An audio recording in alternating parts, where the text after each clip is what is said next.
It's starting, so yeah, Oh, there we go. fantastic. Here we go. Hey, everybody. It's been a long time coming, but here we are back at COLLABCAST. Good evening for our 8th ever edition. As always, I'm Adam Serwinski here with Nick Ayers, fresh off his tour for his hit single, It's on the App. We all know it very well. And today's new song, I think today's new song that he wrote was Color of My Chair. Uh, is an ode to the fantastic conversation we had about chair colors. But we're here at Giggle Hangouts for tonight's podcast. As always, rule number one, we want you to steer the conversation, ask questions, be involved. And in order for that to happen, you've got to involve and engage in the chat room. So Actually, no, we changed that up a little bit. So, oh, really? Yeah, so to make this a little bit more exclusive to IAOA, in the event that we posted in the group, this will be easier for us to manage and to stay on top of it. There's a thread. Ask your questions on that thread. So I posted join live here, ask a question live here. So we'll monitor that in the Facebook group. We should have hit that before, but yeah, that's something I would generally like to know before introing how we go about asking questions. But yes, okay, so join in the Facebook group so you guys can jump on, ask your questions. Tonight we're going to be talking about virtual assistants with a man who I think I would really look forward to getting to know about. I've gotten to know really well since IAO 18. Wes Anderson from Financial Network Insurance Agency, located in gorgeous Utah. And apparently they just run out of razors there because he's super proud of this beard he's been rocking ever since. It's the only manly thing in his life that he can claim. I mean, he's this is as manly as it gets, baby. This is all anyone needs. You kind of look like a professional wrestler. I was gonna say. So, and I real quick, I gotta mention this is not a product placement for PIB. I'm just drinking coffee out of a PIB cup. But no, so I know Wes, and Wes and I have been friends for a little while now. And if you follow like anything that we do in the group, like as soon as he comments, you'll notice like I'm really quick to give him like a mean emoji face or a sad emoji face, even when he's like literally trying to help somebody. He's just one of my favorite. So to give a little insight, like one of my favorite pastimes is to like use the internet to get on people's nerves, and he just has that. Troll? Are you telling us you're a troll? Troll. I'm a sophisticated troll, and so I like Wes just has one of those faces that you just want to punch, and so like he just has one of those people like I just like to try to agitate him. I love him. People have asked him. I think people have asked him like, "Hey, is Nick mad at you?" And I'm, and Wes is like, "Yeah, I hope he is." I can only pray and hope. With the beard, it's nice though because it doesn't hurt as much to hit him. It's a little bit of a cushion. Right, you just come right in. Look, I don't know if Nick's coordinated enough to hit me. The dude's like 9 feet tall and can't dunk. I don't think he can connect a punch to my face. So he just has those soft. He just has those soft features. I don't know, something about him. I just want to punch him. Anyways, no, we're glad you're here though, Wes. We love you. Thank you so much for joining us on the show. Excited. Absolutely. So we always like to hear first off and right off the bat, Wes, how did you get into insurance? What brought you into this space? Let people know a little bit about your background and so they can get to know you before we just talk about the people that you know in overseas. Sure. So I actually started with my dad not doing insurance. And my dad had quite the hate for insurance, and I grew up in his company. He created a tech company when I was a little kid, and he was so good at it that I was always Jimmy's boy. He was very good at what he did. And so by the time I was 21, I had been in his company and worked with him. Geez, I think I started at around 12, so however long that is. And no matter how much I tried to excel, it came back to I was Jimmy's boy. And I love that about my dad, but it caused me not to want to be his succession plan. So I find myself 21 years old, set to be his succession plan in the tech world, but I wanted to do something else. So I actually ended up getting in a car wreck, as people do, brand new married, no money to my name, ended up getting hurt in the car wreck on my neck, didn't have money for an attorney, so like a big dingbat, I went to the library and got insurance licensed. And I represented myself against don't want to speak ill of a carrier, but it's one that has a lizard for their mascot. And I went in thinking that I would be okay and just got destroyed. I mean, just completely destroyed. They were able to connect back to my ER visit that I threw up. They were saying it was a virus and not covered on insurance. And so now I have an insurance license. I have no desire to be in my dad's tech company. So I started an insurance company in Utah. I started an agency. And that's how the story started. And I know what I'm good at, and it's technology. And I know what I'm not good at, and it's insurance. And so that's what I did. So, Wes, let's jump right into it. So people are on this call, people are watching this video, and they want to know virtual assistants. I think virtual assistants and outsourcing is one of those topics going right now where it seems to you either really, really want to do it, or you're very much interested in doing it, or you're very much opposed to it. And I imagine we probably have people who are watching this who are probably fit into both categories. So tell us really quick, how did you get to the place where you said, light bulb, I'm going to hire somebody else to do this stuff? So for me, when I look at an insurance agency, I maybe see it through a different set of eyes. Like for me, I saw a lot of linear tasks that were completed on a regular basis. I saw a lot of repetition. And so I couldn't get away with paying someone, $17 per hour after all the taxes and stuff to gather data. And so to me, it just, and quite frankly, a lot of the insurance, the monotony of insurance, people don't want to do. It's not sexy. It's not fun. And so for me, I had to find an answer outside of the traditional insurance approach. And in 2015, we got our first virtual assistant. It was just less cost for the labor, but that's not like the big thing for me. The big thing is they enjoyed what they did. And what they did was a lot of the linear tasks that no one else wanted to do. So talk about those tasks. What tasks are you specifically talking about in the sales cycle? So within the sales cycle, a lot of data gathering. Like for example, 2017 for our California agency, it was filled with a lot of social media marketing, a lot of referrals that came in and we didn't captivate and or close. So I looked at it as this huge giant pool of data, people that I had VIN numbers, driver's licenses, great amounts of information, but we didn't captivate the sell. So the very first task that we had them do was call that individual, verify the data, and we maybe quoted them, 8 months ago, verify that data, and then just live transfer to the agent. So that was task one because it generated income right off the bat. So they were literally just following up with clients that were recaptures, finding out data, updating it, and then if they're ready to go, handing them off in a live transfer to an actual salesperson to do anything that they would need a license for. Correct. Gotcha. And how many did you start off with? I started off with one in 2015.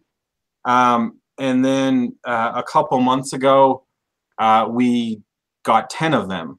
I kind of looked at the numbers and set everything in front of me, and we got 10 going, and we went from 600 average outbound calls to our first week it was 4,300. So we spiked the numbers dramatically, and we had people that wanted to data gather, that wanted to cold call, and weren't going to get burnout, and have not yet gotten burnout on those tasks. So you increased your calls eightfold. Yes. Just wow. So real quick, I mean, again, if you guys have questions, ask them in the event page of this COLLABCAST. But I have a couple questions for you. And Vonna has a question. I'll ask hers after I ask this one. The question I have is you mentioned you have a lot of VAs. How many internal staff people do you have that you don't?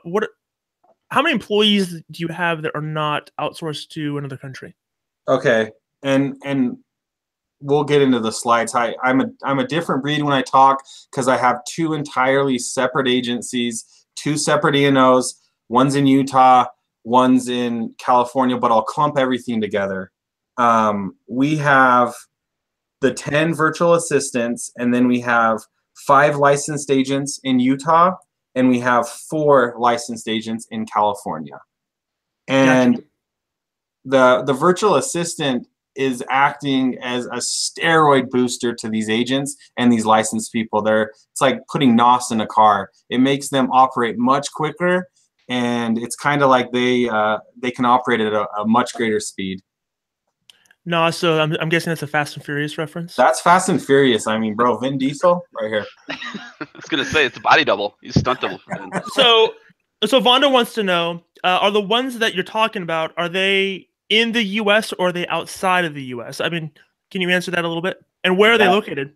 You bet. So we have 2 locations: the Philippines, and then we have Colombia, which has been our hot ticket one lately because they speak Spanish first, English second. So they're speaking their first language to our Spanish clients, which is quite a few in our California office. And so either Colombia with Pablo Escobar or the Philippines. Gotcha. And they cold call for you? Yeah. That's the thing. Any of the quote unquote, I don't want to say dirty, but I want to say things that agents don't want to do or insurance people don't want to do, they have a heyday in. They love cold calling. They're awesome at data gathering. Why is that? Why is that? You know, I don't know that. All I know is they're extremely grateful for it. Why they like it, I think this is a great opportunity for them. A lot of them, like, I don't know, there's just a lot of gratitude and not hardly any entitlement. Whatever we request of them, they do, and they keep going until we tell them to stop.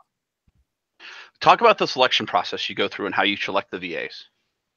So I'm not good at that, so I don't do that. I just use an outfit, and they take care of that. But within what they have found in the pool of virtual assistants they have, I'll look at their resumes. I'll look at a video of them communicating. I'll listen to MP3s of their accent. We have now gotten to where we know what we're looking for. It's pretty evident. A lot of them are coming, like Chase Bank's a big one. A lot of them are coming from just various companies where they were doing some kind of customer service. So they're very comfortable on the phone. So you mentioned the ones that you're looking for. You know what you're looking for. What help somebody who's on this call and they're like, well, help me avoid the mistakes that you've made. If they're wanting to almost kind of duplicate something, what are you specifically looking for? Like, what are the traits in a VA that you're saying, I want to hire you? So if I'm going for service type stuff, I want them to be very task oriented. We'll do some of those, what are they, like the personality tests online.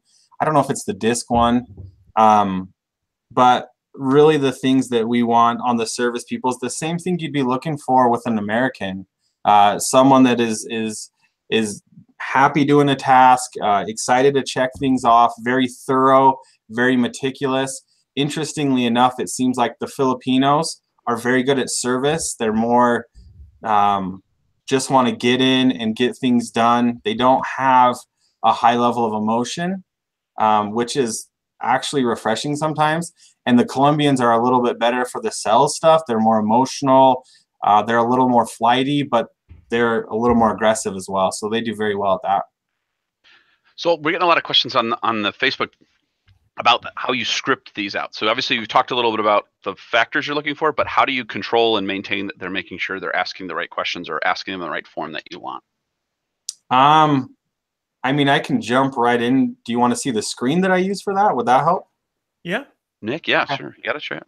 All right. So we'll go a little bit out of order here, but I use this screen right here. Oh, look at these. Look at these. Wrong screen. Don't look at that group of heathens right there. This screen. That's my paid family that I pay. This is a nice little shot. You found that in a frame somewhere? Yeah, I got that at a frame store. Okay, can you guys see assisting in service right there? Yep. Can you present that so it's a little bigger? You bet. Thanks. And And we're going to do our best not to talk so that we don't take up the screen while you're talking. Okay. See if I can get it. It's actually not letting me do that. Is that way small? You're fine. Just talk. Just talk to us. Go ahead, yeah. Okay, from current slide. Let's see if that does better. Anyways, tech guy having tech issues. Yeah, that's real life. So right here within this, if the virtual assistant is doing anything service related, and they're going to change coverage, they would hit E right there, and then the sequence of questions on E are already done. And so I tried building something like this, but this is already done within the company that I use right here, Agency VA. They already have this done. And then for me, after proof of insurance is completed, there's an automation sequence that would then follow. If you don't have automation, which seems to be more of the agents that I communicate with that call me and ask me about Slack or about VAs, it just creates a work ticket to your email if you have service@youragency.com or whatever you want, and that data's there. So really, kind of like when we get into a carrier site and have to answer the questions to move forward, that's how these virtual assistants are. They have to answer and ask specific questions before they can get to the next screen. So it's really a quality control measure, and it's also an efficiency element, but I didn't build that out. It was already done and taken care of for me. I just hooked it up to my agencies, plugged them right in, and went to work. So that's the front end of Agency VA, and that's something that everybody works out of? Yep, that's what they work out of, and it's you know, the ticker word, it's open source. So you can connect whatever you want to it, which I love. And they don't care. Whatever you want to put in, it works great. Cool. And so exact same thing for cells is it's a process that they've already built that I add to, and I change things all the time. Like I'll say, hey, I don't like the wording here, or I don't know why our adding cars is slow, or we're doing less than normal, and I change things all the time in there. It's real simple. I just send them an email and tell them what's up. So let me make sure let me paint the picture correctly, and you tell me if I'm painting this right. So your role in your agency is not so much sales or marketing or all those things. What you've positioned yourself as is you've positioned yourself as a chess player, right? To where you're simply setting the tasks out and you have people who are doing them, and now you're just kind of moving things in the process, tweaking things, making sure that the automation is working, making sure that the customer experience is what it should be, and you're just kind of making sure that technology works on your side. And you're just kind of monitoring that now, correct? Correct. I mean, it's kind of like how many computer programs or software have you used that didn't change, didn't evolve, didn't update? That's how I look at the agency. And for me, having two agencies is like split testing.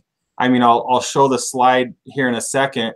Both my agencies run off entirely different softwares. They have entirely different objectives. But for me, I can look at both and position things kind of like you said. This is going to work well there. Yeah. So that's a good depiction of what I try to do. Vonda wants to know, where do you get your cold call list so that scrub through the do not call list? How are you scrubbing that stuff so that people or how are you handling that when it comes to cold calling? So our cold calls are people that we didn't captivate and or close. That's the data I'm going through right now. So there was 3,000 files. It's kind of a depressing fact of people that we had gathered the data and not closed. Wow, you need to be a better salesperson. So that's where we hung out there. If I'm training a virtual assistant and I don't think that they're quite ready to get into that data, I just go to Sales Genie or List Shack is the one I've been liking lately. It scrubs everything, and it is in its truest form cold call. And if they make 100 calls a day, which they'll do no problem to a list like that, we'll still close business because they are one call, next call. You know, it's just you're gonna catch a fish if you keep throwing the line out. You know, it just happens. So I just want to take a step back because it looks like you made a pretty presentation there for us, Wes. And so I want to give you an opportunity to kind of show everyone a little bit about your agency, the two spots, and then maybe the genesis of what you really wanted to share with the IAOA crew. You bet. Okay. go back into that. So right here, I think this visually shows the agency DNA of my two agencies that I work in. Right here, this guy, Alliance Financial Network, is located in Los Angeles. Financial Network, I mean, we got super original on the words there in the name, is located in Utah. This one focuses on property and casualty. This one does final expense and property and casualty. And final expense is excellent with virtual assistants. It does really, really well as P&C. This CRM is EasyLinks. This one's Salesforce. These guys use DYL. These guys use RingCentral. For automation, these guys use Scipio. For automation right here, I'm changing it, and I've been looking at ActiveCampaign, Infusionsoft. I'm just tinkering with a couple. I don't know where we'll land there. It might be Scipio. I don't know. So each agency is entirely different. The one thing that both of them are using is virtual assistants. Everything else is different with the exception of both of them use virtual assistants. So when I say 10 virtual assistants, that's spread over 2 agencies. A little less impressive. So personal lines or commercial lines, or what's your split?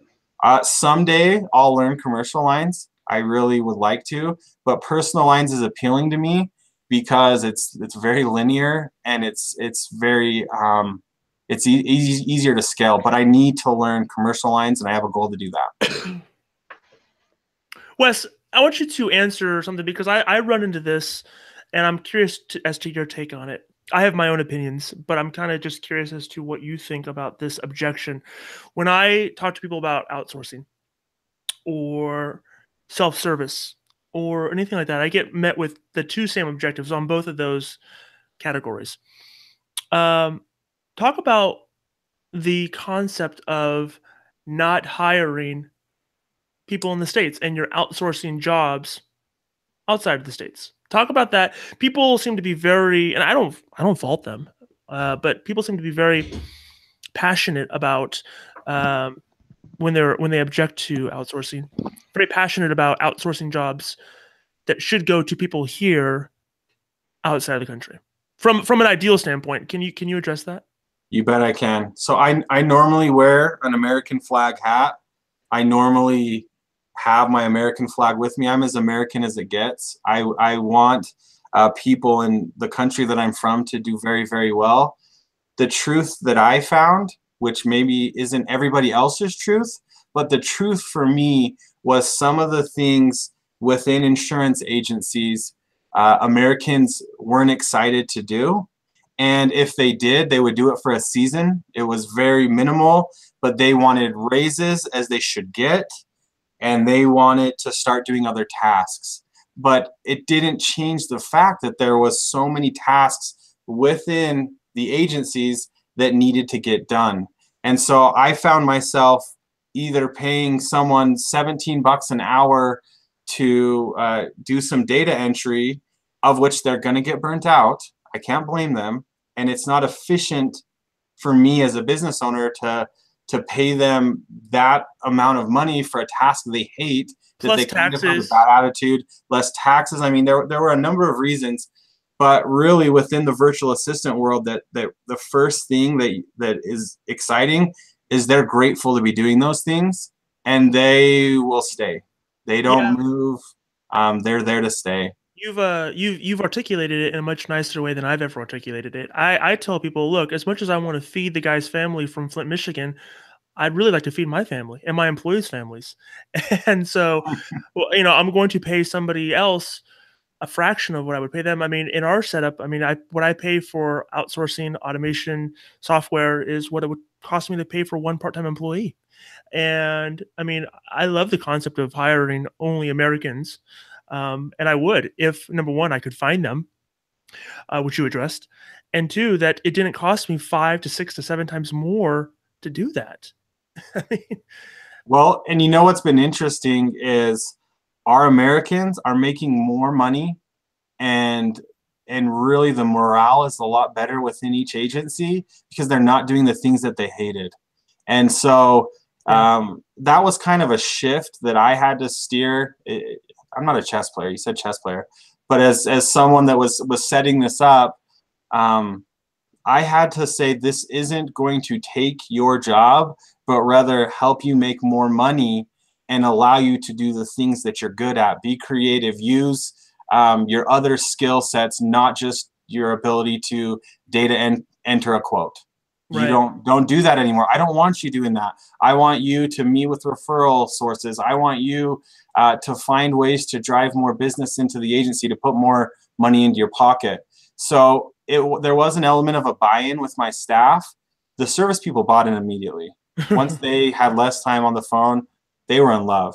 The salespeople, they were a little more competitive, and they thought that the virtual assistant was taking their job. As soon as one person started getting a sell that was attributed because of the efforts of the virtual assistant, it caught like wildfire.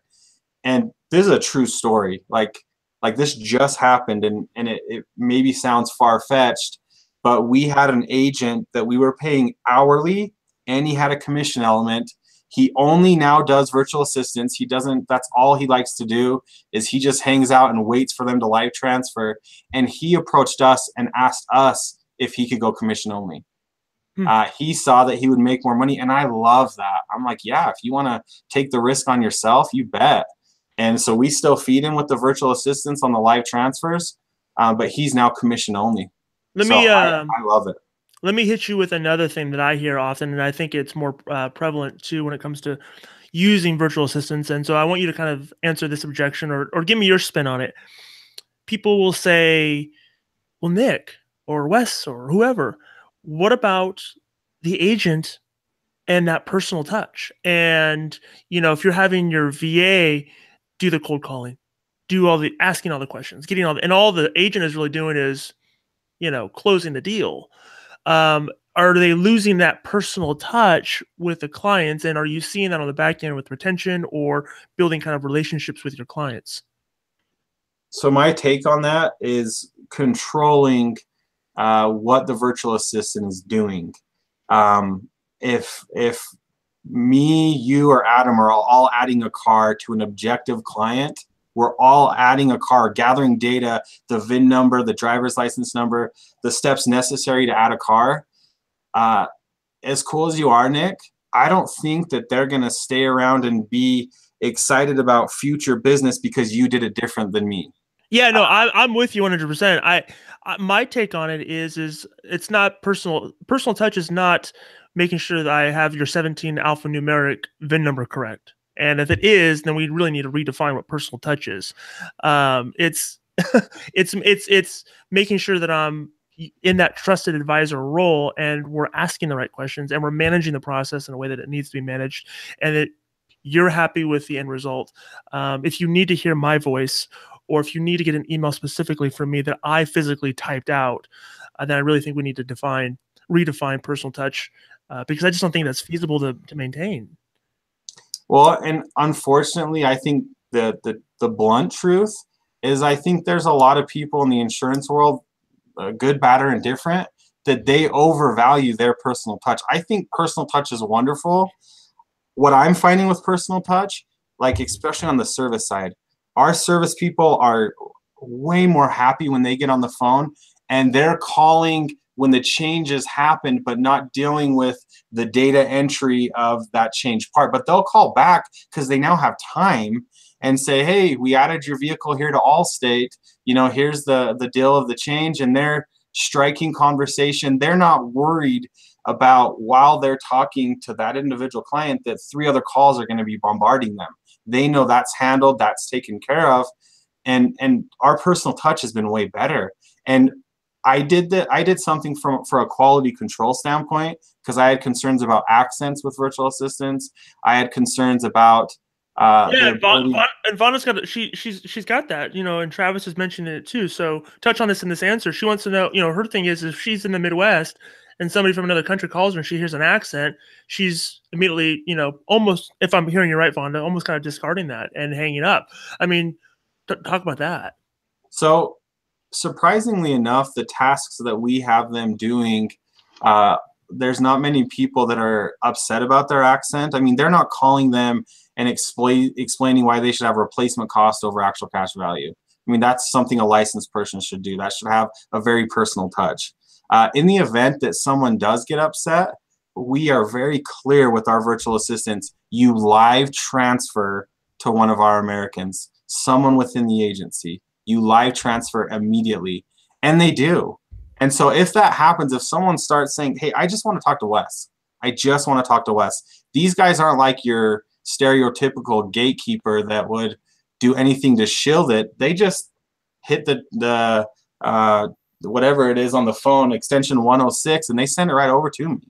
I mean, that's how they're trained. And so we have not had many people upset about their accents. And it's something that I check after every transaction that takes place in our agency. We have a text that goes out that says, like, Nick, if you were adding a car, hey, Nick, I saw that your file was worked on. Is there anything else that we can do? And what that does is it opens up the keyboard crusader in every single American today that would love to tell you how they feel from their keyboard, and they tell you. And we thought it was going to be negative, maybe upset about accents, maybe upset about this and that. It's more positive. And I'm able to take the positive text that they return, and I can tell my American staff that's now happier, look, Amy, I think you're cool. I think you're wonderful. But look what Nick thinks, our client here. Look what they're saying about you. And I can specifically drill down, because I get the text every day. I can drill down and ask the accent question, ask the question about the specific person that handled that file. And people are honest with me over text. Yeah. And I take that to the person. So talk a little bit about, because it's really interesting. What kind of quality control and what level of control are you able to have, or feedback are you able to give those VAs over, and what does that look like? Like, how you talked about it a little bit, talking about to your local customer service staff, but what does that look like when you're now talking to someone in Colombia and saying, look, this is where we ran into a problem, and then also how are you vetting that on the front end before you're putting money behind this person to make sure that they're the right selection for them? Like, how are you quality controlling them throughout this process and this relationship? So with technology today, you know, one of the things that we do that's really effective is on the training aspect. We'll open up a Google Hangouts with our best service person, and that Hangouts has a camera directly on them. All of the things they say, all their facial expressions, it is on that camera. And the virtual assistant is listening, can see the mannerisms, can listen to what's going on, and they can see this is how Financial Network treats its people. This is what they do.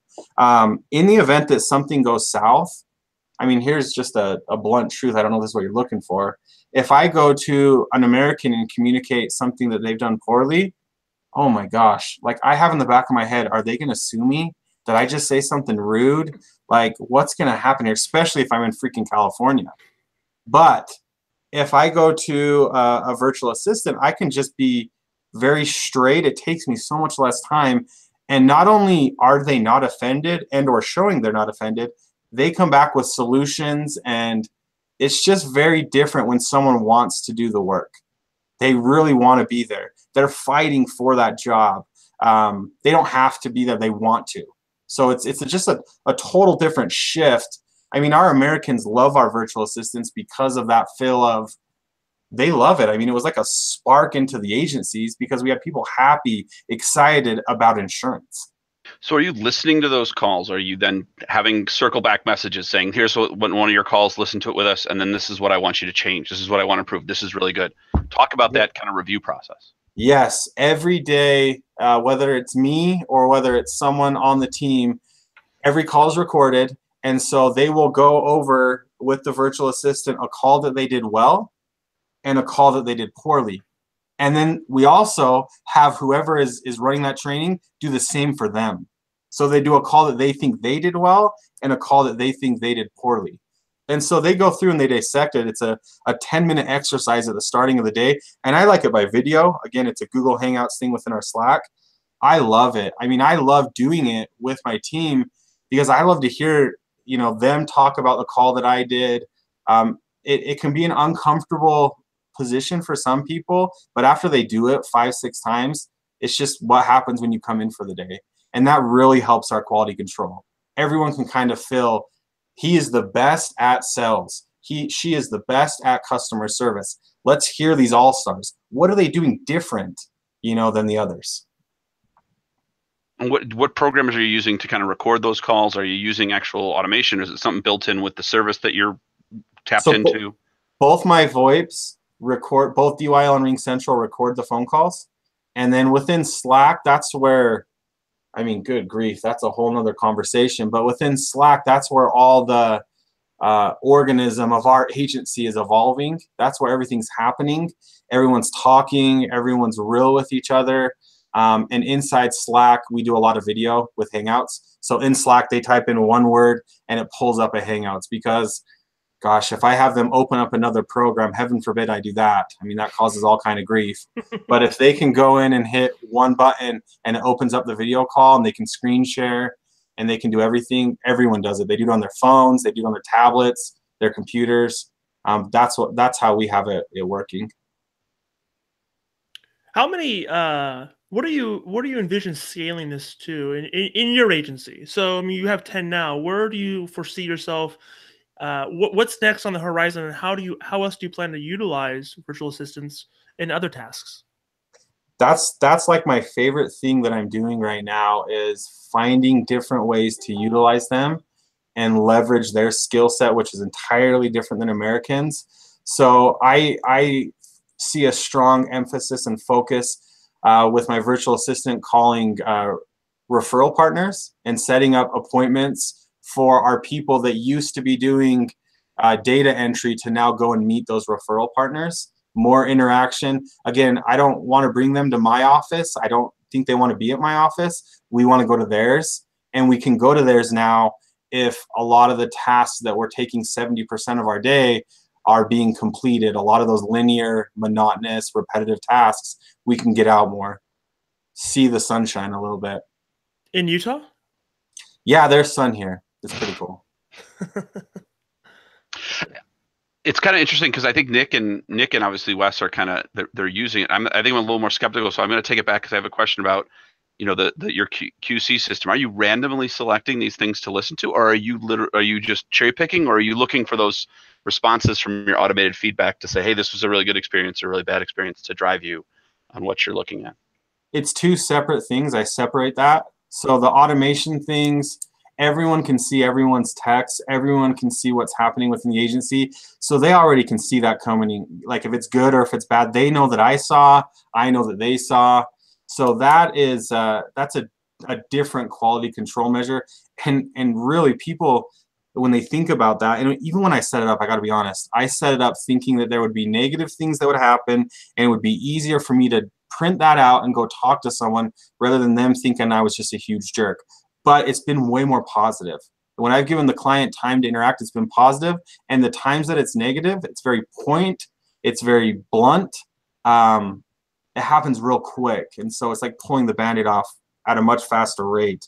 But the calls they are cherry picked.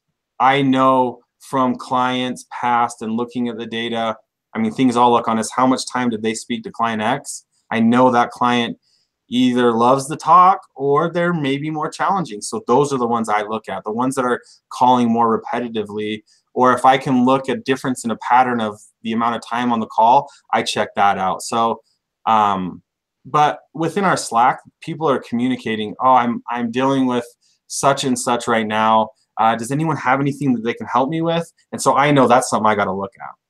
And in the program, are they telling you, hey, this call was for this service reason, or this call was a cold call? Like, are they identifying for you the purpose of the call so that you can look at it and say, why was it on there for 4 minutes? Why were they on there for 5.5 minutes? Well, I separate the virtual assistant contingent upon if they're doing service or sales, so they don't mix. The ones that do service, or I switch I've done this too, which works really well. I'll do half their day service, half their day sales. And so I know I do that a lot actually, to kind of keep them trying different things. But ultimately they end up finding what they love, and that's where they end up. But at first couple of months, they'll do some service and they'll do some sales. So it's easy to kind of monitor that. Like I know it's only 10 people. I know who's working here and who's working there. And that's what I focus on. That's what the trainings are on. That's what we talk about. That's what we go over. You made a nice little PowerPoint there. I know you slaved hours over that PowerPoint. It looks very professional. So can you what else do you have there, Wes, that we're not hitting on? And you're like, man, when it comes to VAs, this is what we have to talk about. I mean, I think the big thing when it comes to service and virtual assistants, one of the issues, so people will call me from the IOA group, and for whatever reason, without me asking, they'll tell me all their issues and concerns with virtual assistants right at the starting of the conversation, which is great. One of the big ones I get is, I'm only not doing it because I don't have the process. It all makes sense to me, but I don't have the process. Well, Agency VA did that process, so don't let that be something that stops you. It's there, evolve it, make it better, but get going. You know, get it, try it, experiment a little bit with it. Address that from some. I mean, there's a lot of people in our group, and there's a lot of people on this video, and they're 1 or 2 man shops. They're scratch agents. Every penny that they have, it's not necessarily that they don't have the processes. I think that's important, and that's a legitimate thing. I mean, if you don't have good processes, that's a whole different animal that you got to tackle. But you have somebody, and I'll use Adam as a good example, right? Adam, yeah, exactly me. Adam is in his 2nd year, right? He's in a place that every scratch agency owner has been in, and he's killing himself for the first couple of years. And I'm sure in a perfect world, he'd like to free up some time so that he could do different things. But, you know, and I understand that it's more cost effective to hire a VA, but you know, somebody like Wes, like where does Adam need to start out as a scratch agency owner in his 2nd year, trying not to kill himself, working 14, 15, 16-hour days? So Adam specifically, I don't know, Adam, if it was months ago or weeks ago, all the days seem to bleed together. He asked me this question point blank. Yep. And asking about himself and his agency. And when he asked it, I didn't know the answer. And I've thought about it a lot since then. So to the 1-man shops of the world, first, keep on fighting, baby. That's awesome. Like that's awesome. Second, I think a virtual assistant, if I start the game over again, which I'm not going to do. I've done it twice with 2 agencies, not going to do it ever again. If I started the game over again, I would hire a virtual assistant before I would hire another position, and I would have the virtual assistant have me act kind of like an octopus and be able to have more arms to do more things. And then the next person that I brought in, I would know my virtual assistant is going to feed you. So if I'm looking for sales, like you're not going to have to hunt as much. I just want you have got a great personality, you know the American culture well, you're learning these systems well, come in and go to work, but he's going to have live transfers for you. If I'm bringing it on from the service element, I want to get my service person in there, but I want them to know, look, all the data gathering, all of the collecting of VIN numbers, that's already done for you. You come in and evolve who you are. So I think for 1-man shops, it does work fine, but they need to understand that just like hiring an American, if you don't put any into the relationship with the virtual assistant, it's not going to go anywhere. It's the same conceptually. There's such a line drawn between a virtual assistant and an American, but they're doing a lot of the same things. One, you're just paying a lot more for. Yeah. And so to that point, you know, Travis has a good question. We've got some other questions ahead of him that we'll get to, but just on that note, you know, Travis is asking the question, what should somebody expect commitment wise, you know, cost wise, and what kind of cost commitment should someone like Adam, right? So take it from someone who's been in business for, you know, they're in their 1 to 3 years. They're not at that place where they have a ton of, you know, agency cash flow coming in, or, you know, they just want to hire 1 or 2 people to take care of some of the tasks that frees them up a little bit. What are we looking at for cost commitment on average? Okay. Can you see the slide that I just shared? Yes. Yep. Okay. So this is so hyperinflated because LA is crazy. And part of the LA has this $15 an hour. I mean, I know that each area could be 10, could be 7 per hour, whatever it is. This is just running the numbers for Los Angeles, and why it really quickly made sense for us is, oh, there we go, stay there. This would be the yearly if you're paying them $15 an hour. These were the taxes that we were seeing. This was the work comp expense. These were our office expenses. So we were right about close to $40,000 for a $15 an hour person. That's not including the risk and the concern that I have if they want to file for unemployment and or feel offended at my office. Like, there's a lot more inherent risks right here. Or days off, or sick days, or days off, sick days, whatever. Great. Like, that's fine. Whatever they want to do. The virtual assistant, it's just flat. The ones that I'm using are this amount right here. It's a flat amount. It pulls out of my credit card. I get credit card points. It's excellent. That ends up being the yearly cost, and it's a difference for me, apples to apples, of $17,000. But this guy right here, I mean, the money is great, but this guy right here, he's going to grow out of the tasks that this virtual assistant is going to happily do. And this person, I start him at minimum wage, but he doesn't want to stay there. He's going to want the 50 cent or dollar raise or whatever it may be, and he's going to want to discontinue doing those tasks. Does your VA do they work 24 hours a day? I don't have them doing 24 yet. I have some that start, 9 to 4, whatever it is. I have some that start 11 after for sales stuff. I haven't got to the 24 hours. We will do that. That is going to happen.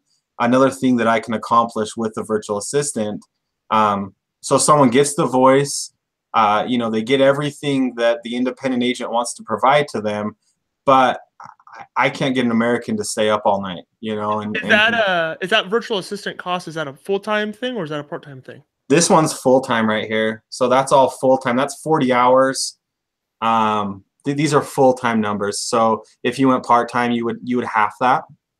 So yeah, this is full-time, no concerns. And hey, look, if this virtual assistant isn't a great fit for my office, the Stromso hire slow and fire fast, I can fire pretty fast. And I can get another one in there that's working. I don't want to sound like a huge jerk because, again, I love America. I love Americans. I want my team to do better because of the virtual assistant.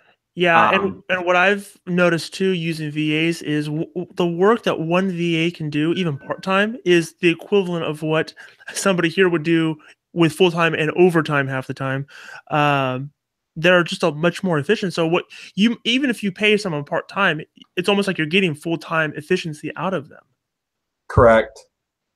At the tasks that you didn't want to do or you didn't want your staff to do. And here's the craziest thing. You go to a lender, they have a processor. You go to a doctor, they have a nurse. You go to an insurance guy, he's the insurance guy. I don't know why the insurance guy thinks he needs to own and do everything. They're great at it. I love insurance guys.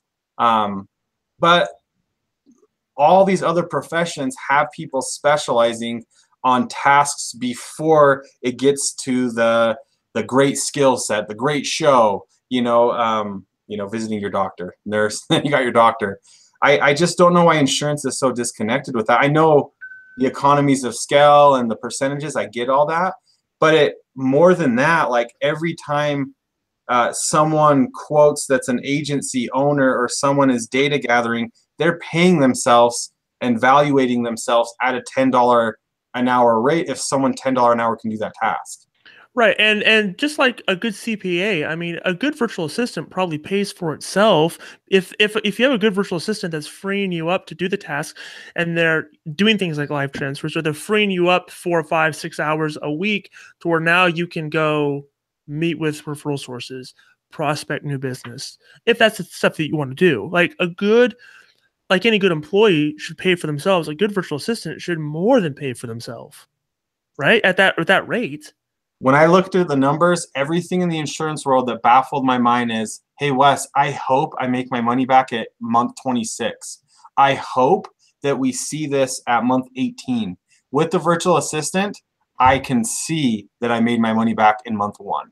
I can see that the steroid shot, my guy went from selling X amount of households. It increased because he stopped doing X, Y, and Z. He was doing what he's good at. And so it is one of the things I love about it in the insurance world, rather than waiting for something to happen and hoping, you know, the beautiful residual dollar everyone discusses, which is beautiful. It happens immediately. I mean, it can be quantified. You can say, if I'm no longer adding the data for 10 quotes, I can now be doing this. I mean, it's easy to partition it out. So Wes, I want to jump in really quickly, and I just want to, from a very granular sense, understand exactly the roles. And so the people in this, because I think one of the trends I'm seeing on Facebook is that a lot of people are trying to understand the roles that you're having them do.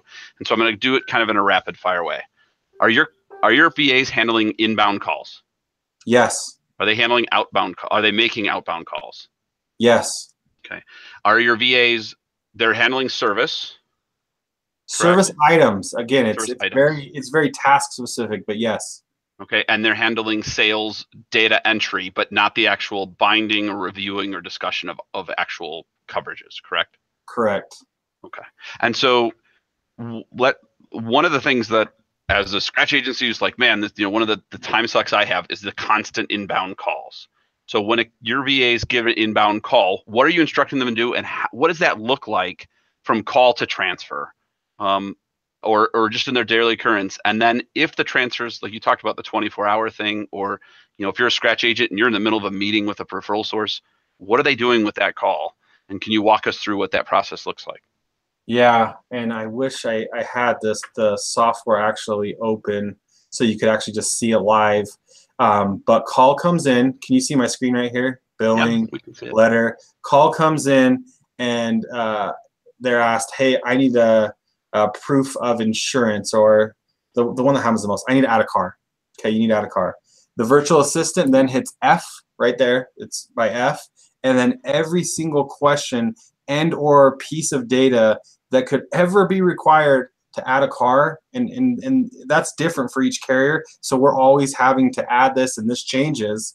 They go through and they ask those questions. And the exact conceptually, if you think in your head, every time you go through a quote, and Safeco has the way they do it, MetLife has the way they do it, but ultimately no one lets you move forward until you get all the data. Same concept.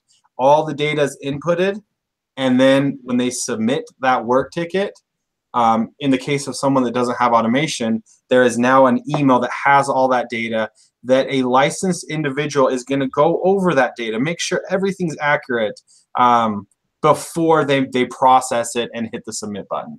So are they dropping that? Are they dropping it into your AMS or your CRM? Are they dropping it into an email, or are they given a form to fill out? So that I guess that's, again, a little granular, but to understand kind of the complexity of the process, or is it going to just flow right through to your AMS, or is it giving an email and then there's duplicate entry? There is duplicate entry right now, so it goes in, but that can be done by the virtual assistant. So right now it goes into the work queue. And then the work queue sends that email that creates that work ticket, and then that can then be inputted accordingly. If you have automation, so that's if you don't have automation. If you have automation, our stuff is happening, and when they do the add a car, that does the automation sequence for adding a car, and it follows up with the text, the pre-recorded voicemail, whatever we have set up in place. So on a sales call though, so you get a call, someone says, hey, I'm looking, I'm interested, and they go to your VA. I assume you have a similar sales kind of prompt that would walk them through it and at least collect the data about their data, and then you hand them over to someone who could advise them. How is that flowing through again to the AMS? Is that getting put in, or is your salesperson getting an email saying, here's all the data from that contact? So in my experimenting and trying the different softwares for the different agencies, one of the things I did yesterday for this is I got on a call. They live transferred.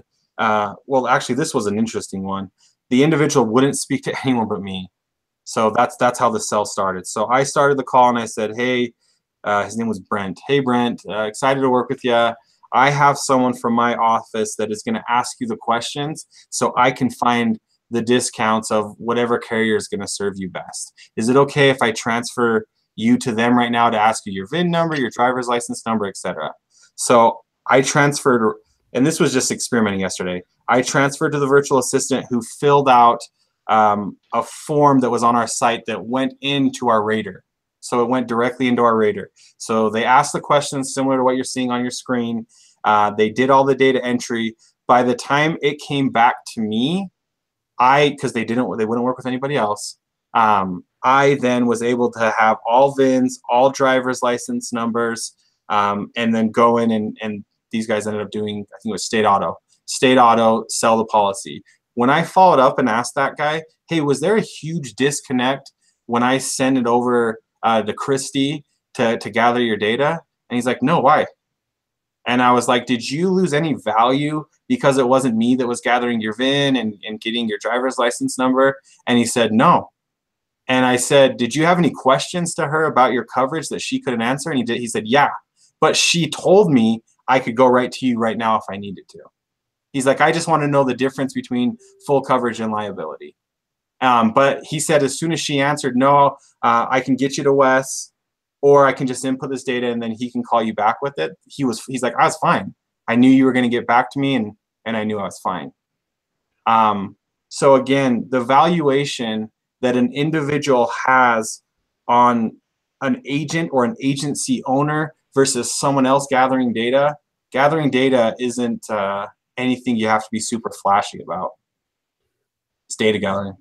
I already BS with him and sold and developed the rapport. I already did all that stuff at the starting. Then we went right into the nitty gritty, and that's where the virtual assistant did that.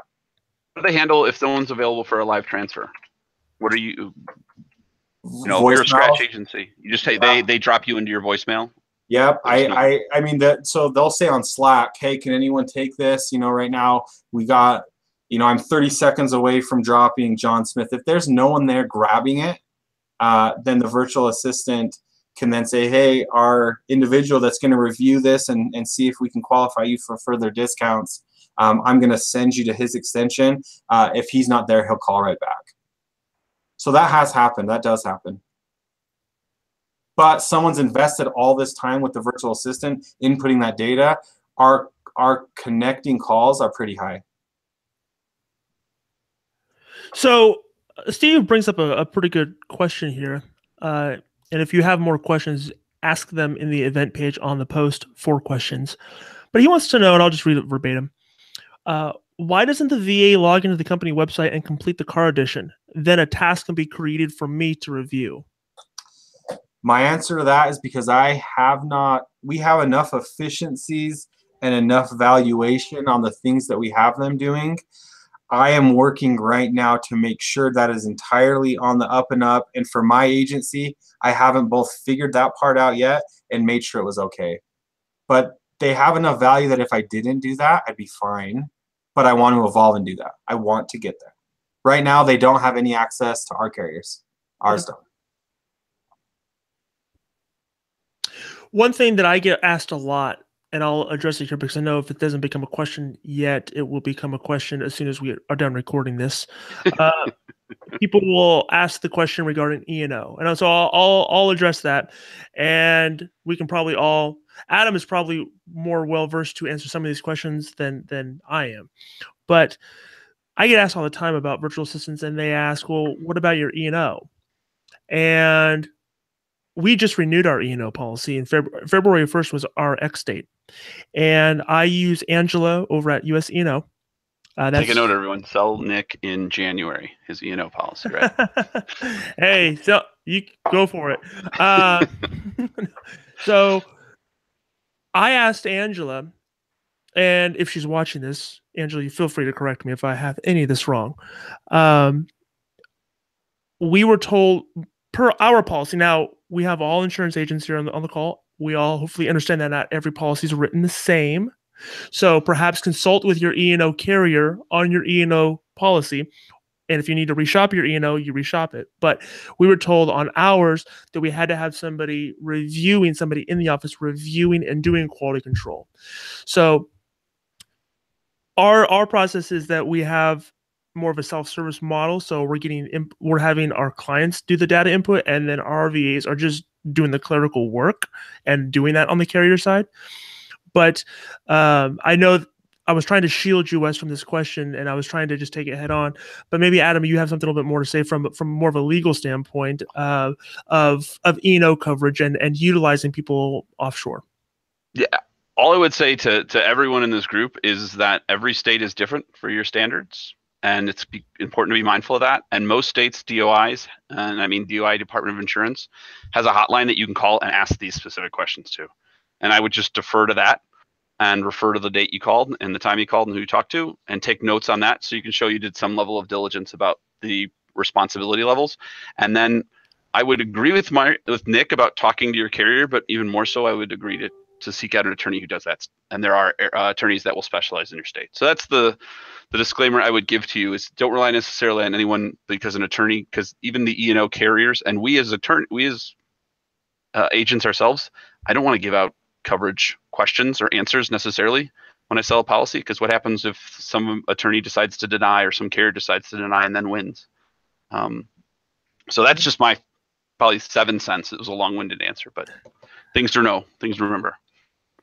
Ryan wants to know, and Wessly, you talk a lot about agency VA. There's a lot of outfits out there that do this, but since you're talking about agency VA and people are seeing what agency VA looks like and does, there's some interest here. Where can somebody get more information on them? Here, I can share the screen. Actually, I'll be fancy. I think it's just agencyva.com. It is. It's agencyva.com. You should be seeing it as I'm yapping onto the screen. So I pulled up their website. There it is. You've seen it. There you go. Yep. I'll stop sharing now. And so, yeah, what I liked about them and their process is after you register, you get to see your virtual assistant. I mean, you're selecting your team member. You're selecting someone that is going to be a part of your office culture. So you get to see that virtual assistant. You get to hear them. And again, I had a guy call me and he said, "Hey, Wes, I've got an insurance outfit," and I can't remember what the other thing was he did. I don't know, auto body. I don't know what it was. I got an auto body thing. Can I have my virtual assistant do both? I'm like, bro, have your virtual assistant do what you want. That's your team member. They're working with you. I would have them do my laundry if I could. Yeah. The shipping would kill you. It'd just be absolutely brutal. So yeah, I mean, they're a part of your team, and with the selection process of agency VA, you can go in, watch the video on them, make sure they're fitting well. Further, the software that they use, I think it just comes standard and free when you get your VA. The screen that I shared you guys that had the different letters, I think that just comes standard. I'm almost certain that does. And so your process is already built out. You find your VA. They do a lot of the legwork. I have done it before, and there are all kinds of great outfits out there. I have done it before without going to an outfit. So in my time since 2015, I've done that. To spare you a lot of pain and grief, don't do that. So you're saying avoid the Craigslist route, avoid the Fiverr route, avoid that, and actually whether it's agency VA, I know Marble Box gets a lot of shine. Whether it's another utilize somebody that has this as a company. Go through an outfit and company. Don't hire somebody off of Craigslist, is what you're saying. Yeah. The last guy I hired off of Craigslist, I mean, I woke up and didn't have a kidney, so I learned my lesson pretty quickly. So I mean, that's about how painful it was to do it outside of an outfit. I mean, it was pretty bad. So I wouldn't advise that. Find the outfit that best suits your operation and your culture, and run with it. Jump with it and get it going. Is there a particular reason that you chose an outfit out of the Philippines and not out of, say, India or another country that has English as a language? How long you want this answer? 30 seconds.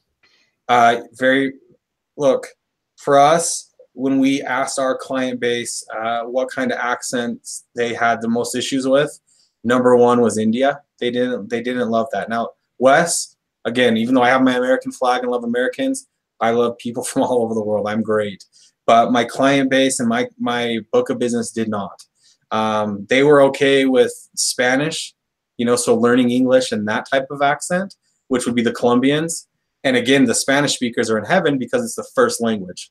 You know, the VA is speaking the first language to that client. The other person in our office that spoke Spanish was this fat bearded white boy. And so it all fell to me. So I love that. The Filipinos, their accent, I mean, you can hear it. It's there.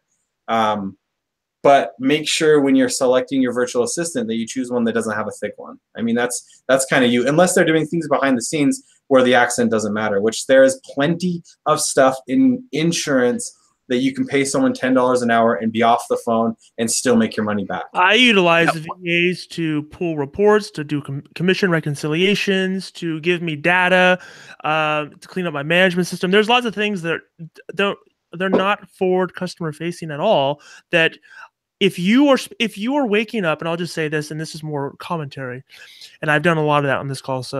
But if you are waking up and going to your office and going to work, thinking about the reports you have to clean up, thinking about the data that you have to input, thinking about the clerical tasks, then I mean that's just not a very good place, in my opinion. That's just not where you as a business owner should be. I mean, why are you doing these things? Why? Look, if it's a $10 an hour task, have someone that is being paid $10 an hour do it.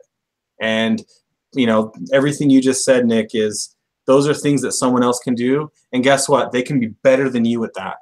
And you can focus on your videos and your YouTube and your automation, and that's where your head's at. And you've eliminated yourself, and your mind is more clear. You've eliminated yourself from, oh man, you know, freaking adding a VIN number. How hard is it to know all those numbers? Like doing that, and oh, good grief. Like I only have so much brain power. Which so is, I want to use. Yeah, we know. I mean, it's a lot. It's excessive. Not even a hat can hold it. Look at that thing; it's stretched out. So, Wes, one of the things I left a phone call with when we had our phone call a couple weeks back is you actually are also able to change the name and somewhat identity too of your VA, right? So if you have the voice as a timbre of a Kate, but he's really a Ken, you could say you're going by Kate on my phone calls, and they'll commit to that role, right? Yes, and can you do shout outs on this thing? Yeah, Sure. Okay, I'm gonna do a shout out. Preston Schmeedley, love with all my heart. He has a Marvin that goes by a Kate. And if you ever listened to Marvin communicate, you would think you were speaking to Kate. You would not think that there was a Marvin on the other line. Well, I don't know. You brought up LA, so I mean, that's probably not too different in LA either. So I mean, I don't know. So they have names like, Pillbong or something like that, and we say, "You are Liz." You know, that's easier for our Americans to communicate and to say, and it's not offensive to them. They're fine. When you're on the phone, you're Liz or you're Mike. Yeah, that's that. That is what we do, and it works really, really well. Have you ever met one of your VAs in person? Great question. I love that. Yes, they had one from Colombia that was in Murray, Utah, and they have them in Colombia because they're piloting. In Murray, Utah, which is right up the road from me. They're piloting a program to get him licensed and to get that set up. So I got to sit down and meet him. Oh my gosh. Again, back to the same thing I feel every day I talk with him. Grateful, excited, happy. It's that spark in the agency. At first it is a little timid, but this dude, it was so happy to be here, and went to lunch with him. And yeah, so I have met one. The rest have all been on video. But he actually had an English name. His name was David. David is awesome. Big fan of David. Do you send and I'm just curious as to part of the relationship, do you send them like Christmas bonuses or gifts or remember them on birthday, or, do you do anything extra? Wes is a big, he doesn't do any of that stuff. Jerk store. I mean, if it's Nick Ayers, I send him anthrax in the mail. Everybody else. Yeah, my virtual assistants, yeah, man, they're a happy part of our team. They're something we love. New headsets. Do you know how grateful someone is when you send them? That's a good question. So are you sending them their equipment, their computer, their phone? Are you sending them all their stuff? I don't have to, because Agency VA does that and takes care of it.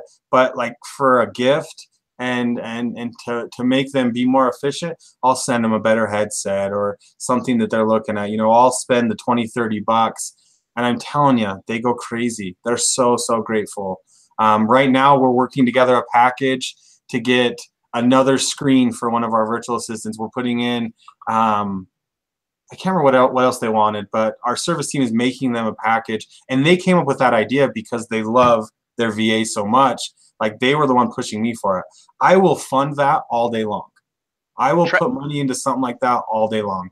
Travis asked the question on the Facebook page, and it's an interesting thought of whether you would, or have you ever considered getting one license, like actually putting in the investment, either maybe bringing them here to do it, or just simply having them do something online and then taking the test if it's possible to actually, or just flying them in for the test, if you would, like a day, to get them licensed and then allow them to actually do the work overseas. Has that been thought about or even considered? So one of my things is I went to the different outfits and looked at the VA outfits. I wanted to know what's the origin of those that are running it. And one of the things that I enjoy and like about Agency VA is one of the owners was in insurance software for like a decade. So he's very well versed in there. And the other had an agency that's Jake from State Farm. They had a State Farm. And so in their head, they know the world well. They're forward thinking and want to make that happen. I would give anything to have one of my virtual assistants get licensed. If I don't know how to do it yet, I'm hoping they figure that out. But yes, I want that. I think that would be wonderful because I have someone in another country that has a skill set, a licensing. I just don't know how that'll work. I don't know that yet.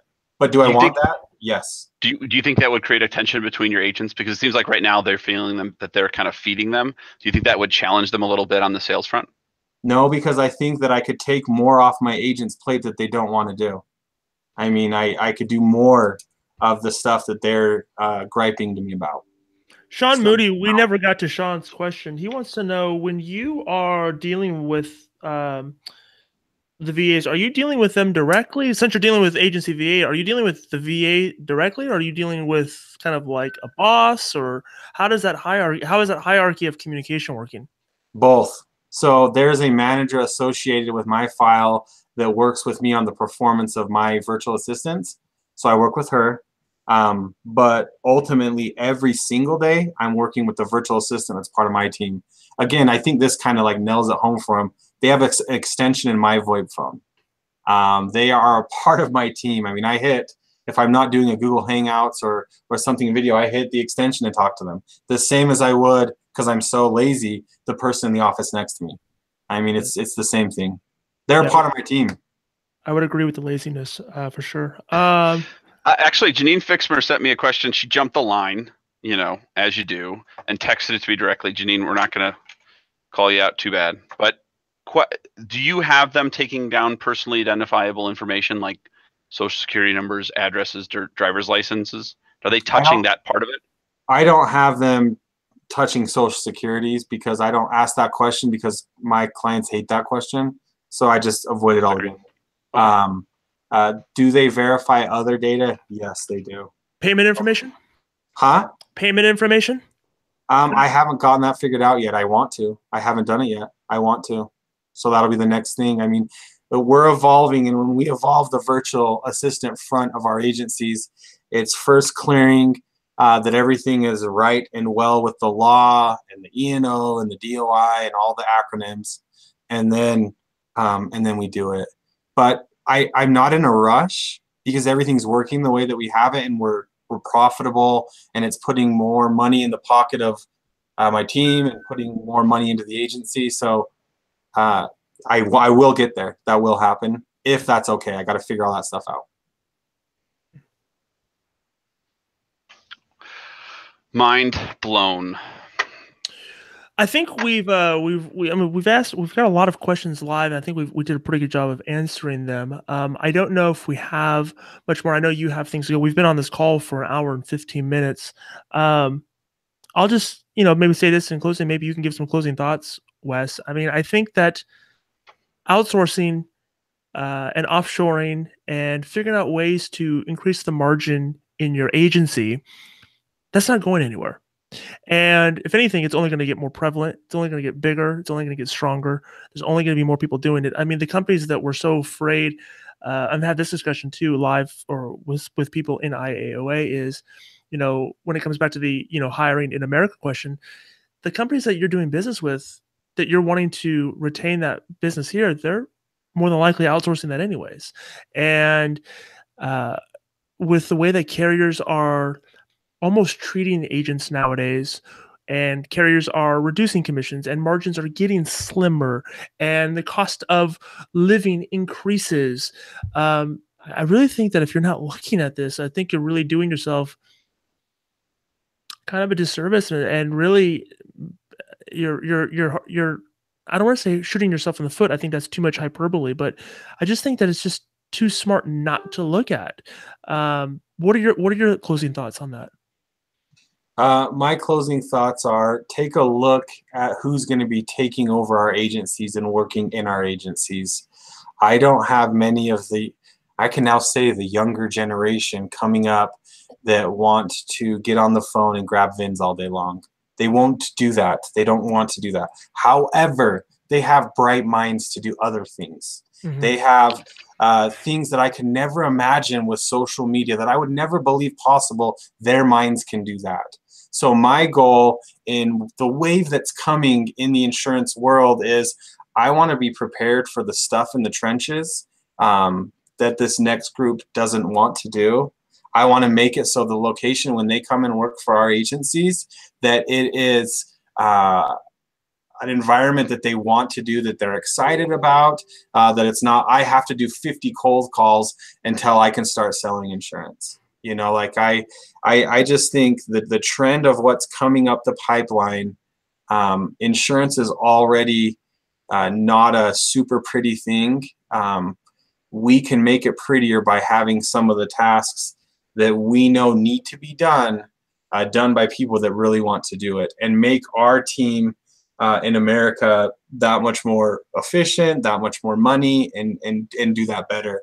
So that's my thought is, it's working right now. It's killer. It's one of the better decisions. I mean, technology is what I know. Software has been great, but virtual assistants is what has made more profit and helped me combat, like you said, the slimmer margins, the landscape that we're facing, where we're headed.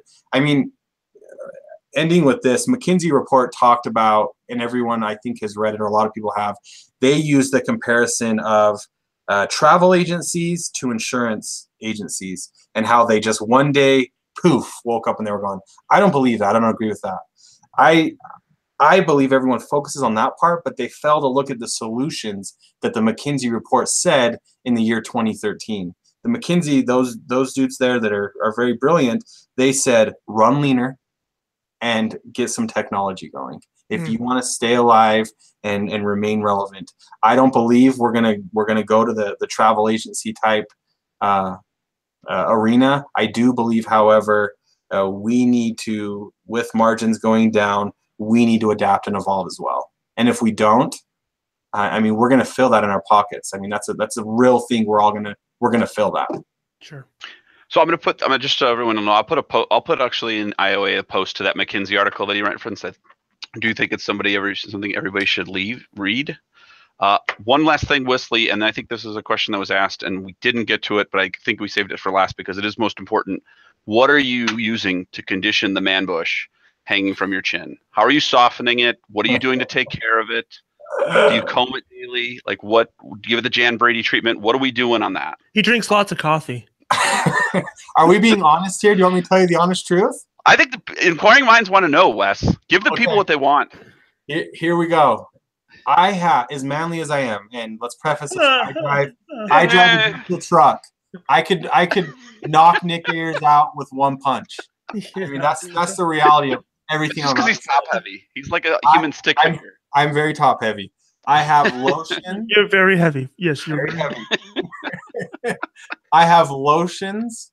I have oils, and the oils are comprised of the tar of a pine tree, and they're comprised of the blood of a wolverine. So they just make me that much tougher and stronger. But this then kills it. Most recently on Amazon, I got a straightener for my beard. Straightener. And straighten this out so it's less pubic. So it's less curly and pubic and straightens it out. That sounds like that's another tool I use. That sounds like the most beta thing I've ever heard in my life. Bro, straight up alpha over here. You and your little girl surface and your nice cute coffee mug.